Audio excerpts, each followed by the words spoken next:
So, thank you sa lahat sa pag-welcome. Masasabi ko na ako yung baby ninyo ngayon. Yan. Diba? Kasi 4 months. 4 months pa lang naman po tayo sa company.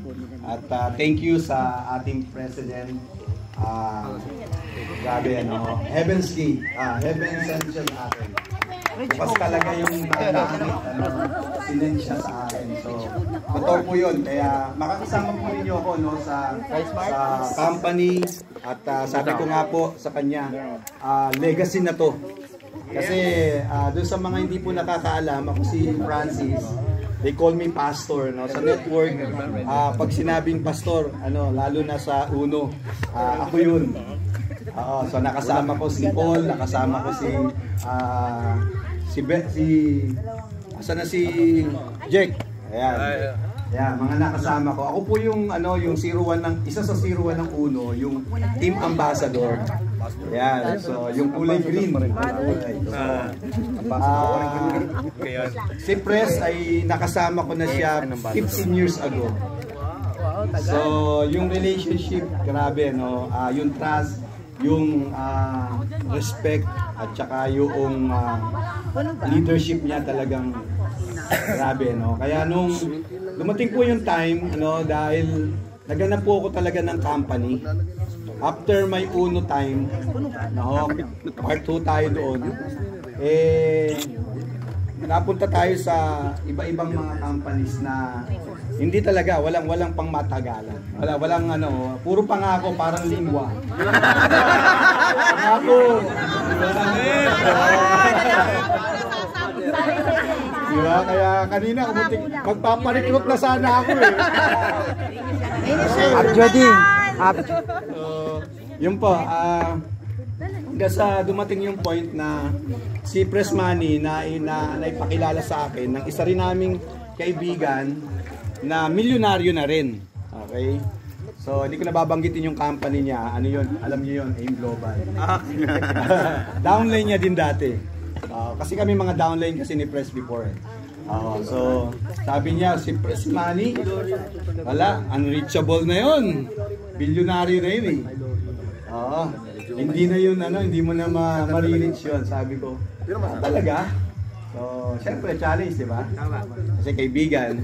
So, at that time, umahanap po talaga ako ng isang company matino na talagang totoo. Lahat naman yan, may pangako, di ba? Katulad ng lingwa.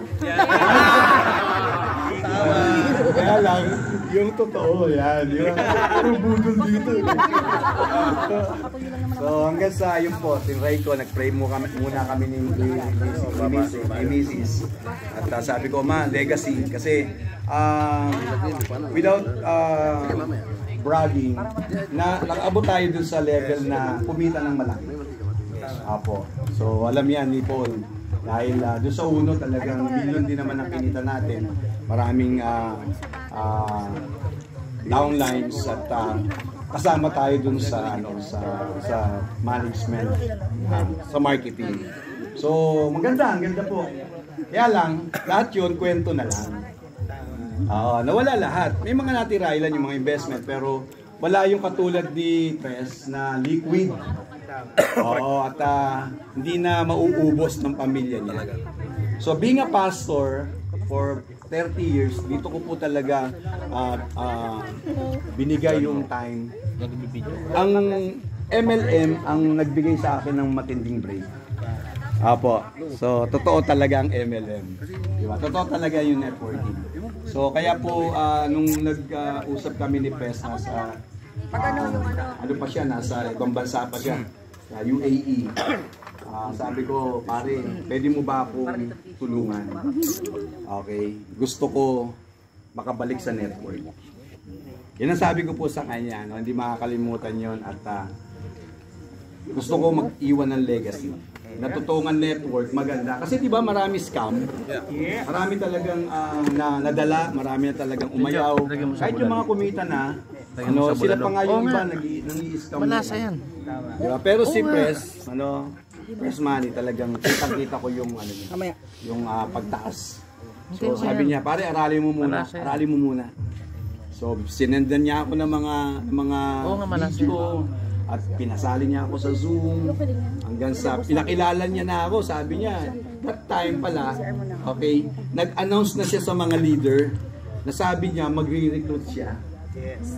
Oo, so hindi ko alam kung narinig niyo yun. Pero ako naman, sinabi ko na sa Lord tsaka sa wife ko, sa family ko, babalik ako sa network. At maghahanap ako ng isang company talagang matindi. So yun po yun. Kaya nung nag-meet kami, inaaral ko talaga lahat. At magbalik niya rito, na-quarantine pa siya, magtagal-tagal. Excited na ako eh. Gustong-gusto ko ng bumigay na talagang humataw eh. Kaya lang, tagal pa rin. So, heart to heart, sabi niya pare, tutulungan kita, makabalik. Pero siguraduhin mo talaga sarili. So yun po yun, doon na nagsimula po yun. So after that, start na po ako. So 4 months, nag-join ako po rito May 21. May 21, 2021. So nakakatuwa naman po kasi every Friday regular na kami sa office. Ayan, okay. So wag ko kayo yes, palakpakan naman natin, di ba? Kasi ito lang, mahirap kasi ano pa tayo, di ba? Medyo wala pa tayong mass gathering eh. Pero doon sa group po namin ay sinimulan na namin. Opo, and so privileged kasi doon pa lang po kami doon sa board conference room. So napupuno na namin yun. Kasi in 4 months time, nasa mga 50 pa lang naman po. So kaya kami ngayon puro tama. Tama, mga tumama, tatama. Yeah! So, puro tama lang kami ngayon. Learn. Opo, learn. Yun po. Kasi sabi ko nga, may sarili kang kultura, may sarili kang sistema, pero gusto mong makabalik, dapat dun sa sistema nung may-ari. Opo, kaya nung sinabi niya, pare, pwede ka bang mag-back to basic? Kasi alam nyo, hindi naman sa siyempre pastor di ba? Maraming mga materials pagdating sa leadership, pagdating sa motivation, pagdating sa mga spiritual na bagay. Pero business to eh. Papasukin muli yung business, so kaya kailangan learn talaga. So yung attitude, yung character. So yun po yun. At ako naniniwala, pagka yung buhay mo talagang tama na, sigurado tatama ka talaga. Yes. Oo, katulad nyo. Kasi kayo mga tumama na eh. Tama. Diba? So yun eh. Kayo yun eh. Ako, sabi ko nga po sa inyo, please help us. Tulungan nyo po kami. Kasi family naman tayo. Tama. Opo, family tayo. Yung grupo po namin, nagsisimula pa lang naman. Pero nakakatuwa kasi nga nakakasabay. Opo, mga nare-recruit ko po rito, mga pastor din.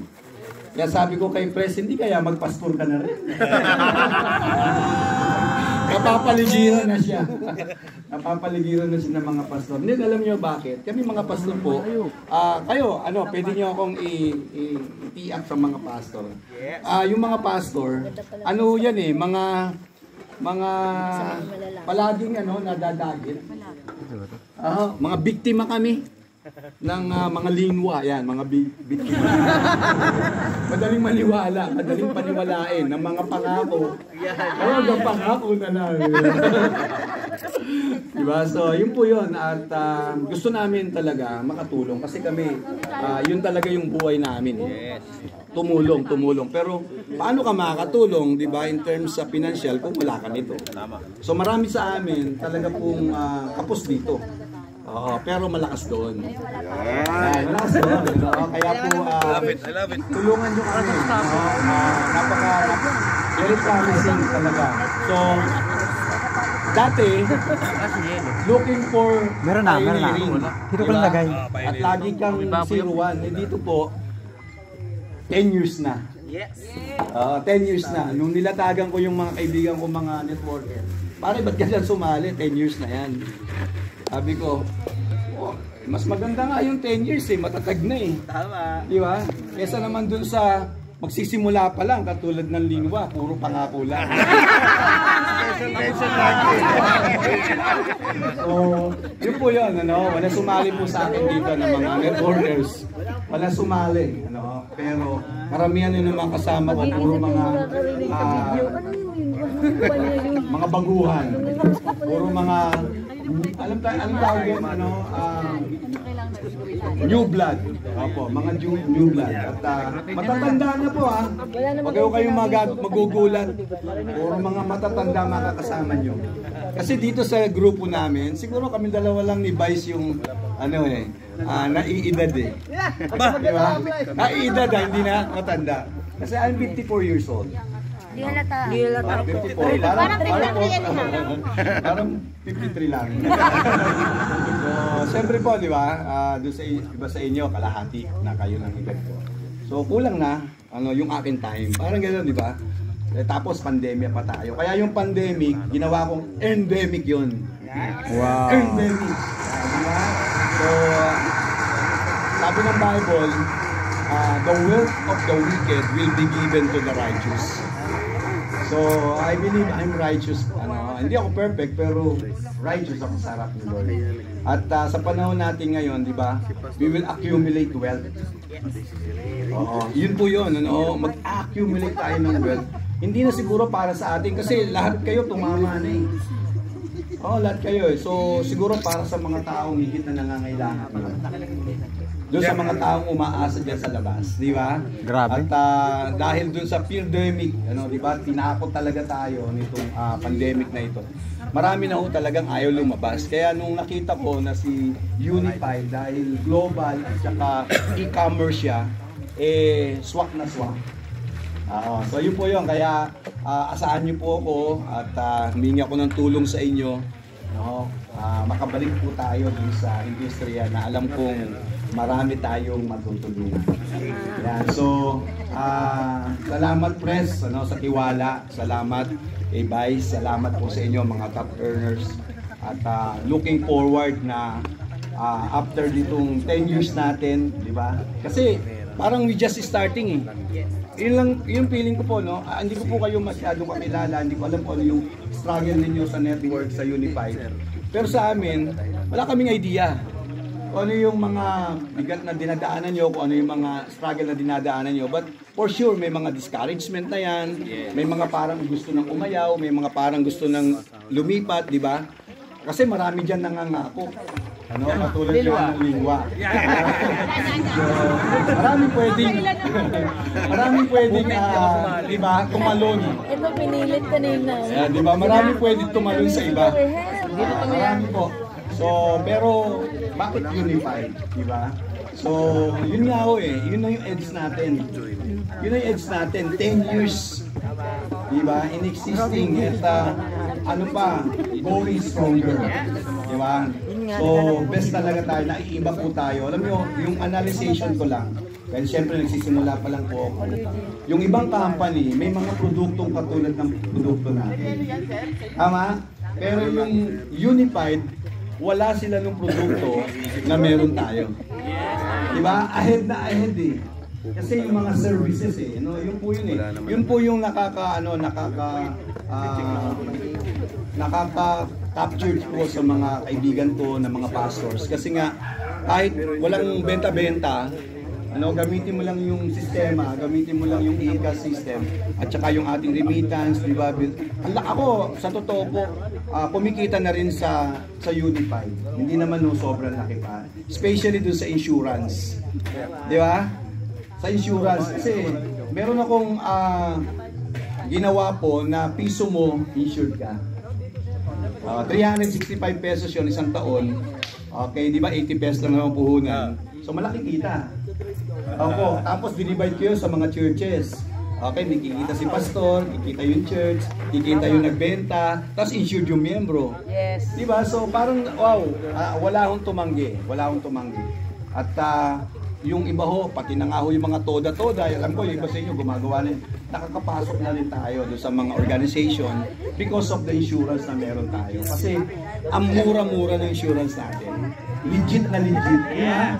So yun po yun. Kaya kung hindi na kumikita sa network, dahil syempre sanay tayo sa banggaan, sanay tayo sa network income, guys, sa dami ng services na meron tayo, especially ito nga pong insurance, ang laki ng kita nito para sa mga nagsisimula. Apo, hindi pwede sa mga member ng kami po yung team ambassador. Ayan, sa team A, kahit hindi pa masyadong kumikita sila sa insurance. Yung nung kumita sila ng 700 to 1,000 a day, malaking tulong na yun. Yes. Apo, 3 insurance lang yun. 3 insurance lang yun. So, we're planning yung pong sinasabi naming hub, okay, yung 90 days program. Ito po ay, pwede nyo rin gayahin, kasi ginagawa naman ito ng iba. Ito po yung parang scholarship system. Dahil di ba tayo naman po ay international, may mga abroad tayo na mga miyembro, may mga anak sila rito sa Pilipinas. So pwede silang pumasok po doon sa system na yon kasi tayo ang magte-train. So sanay na ang Unified sa mga trainings, nandiyan na lahat provided, ang kakailanganin na lang nila tuturuan. So yun po yun, ano yun? In-house. Parang pumasok ka sa bahay ni Kuya. Ayan, doon sila, naka-stay sila doon. Provided lahat. Opo, paglabas nila, sigurado invaded yung pong Unified, sigurado yung multi-level marketing, hindi na sila duda, sigurado po yung networking, believers na sila. At ito po yung mga young people, kasi nagsisimula na kami sa young people. So yung aking pong pamilya, alam ni Presyon, I have 6 kids. Ayan, 6 kids, okay. So lahat po na mga anak ko unified na. Ako, lahat na ako. So, ang aming pong tinatas ko yung aming pong anak si Hart, sana patulungan nyo po. 18 years old po siya. 18 years old. Siya na unang-unang nakahit sa amin ng 10K program. Ayan, a matter of 1 month, nakuha po niya yun sa network. So, talagang very promising at marami pa po tayong matutulungan. Sa panahon ng pandemya, narito si Unified. Diba? So, tayo guys, okay, mga leaders tayo, may kanya-kanya tayong grupo. Let's do our part na maging part talaga nung unity. Kasi yun na yun yung Unified, unity na yun Diba? I-involve mo na yung grupo mo sa kapwa grupo ng mga grupo. At sigurado, pag lumalaki yung grupo na tinutulungan mo, kasama na yung grupo mong lumalaki. Okay, so yun po yun. Kaya we don't more talk. Ako po si Brother Francis. You can ask me pagdating ho sa mga spiritual. Gusto nyong kasal? Ayan. Binyag? Ayan. Libre? Pera. Gusto nyo sa counseling?